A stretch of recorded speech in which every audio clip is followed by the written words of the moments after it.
Martin Müürsepp, et teil on see esimene finaalseeria treeneri pingil, et millised tunded on? Tunded on ainult positiivsed, seis on 3-0 ja häda pole midagi. Mis te arvate, mis põhjused on, miks Kalev 3-0 seda seeriat juhib? Ma arvan, et mina kui esimest aastat treener jälgin seda asja praegu kõrvalt. Alar Varrak, Aivar Kuusma teevad seda põhitööd. Ma ütlen, et see on võrreldav nende videote ja koosolekute põhjal, see on võrreldav isegi tippklubiga, Et me päris üksikasjalikult oleme selle Tartu lahti arutanud. Eks Tartu on sama teinud ka meie kohta. Aga ma ei tea, võib-olla on pikem pink või kuidagi moodi mul tundub, et need Kilehalli treeningud ja ettevalmistus just finaaliks oli päris põhjalik. Kuidas üldse koostöö Alar Varraku ja Aivar Kuusmaga sujub?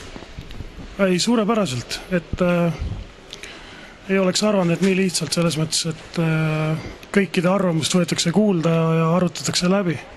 Siin mängu ajal tekkis situatsioon, kui Gert Torbek sai 4. vea ja läksite seda Aivar Kuusmaale ütlema ja Aivar Kuusmaa lähvas vastu, et las saab 5. Et tundub, et siin klubis on tugevasti püksid Aivar Kuusmaa jalas. No kindlasti on ja peavadki olema.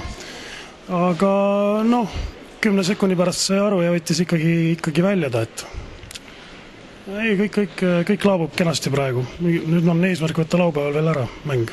No sa oled palju korvpallis näinud ja oled kogenud mängija ja nüüd ka treener, et kas sellest 3-0 seisust on üldse võimalik veel kaotada?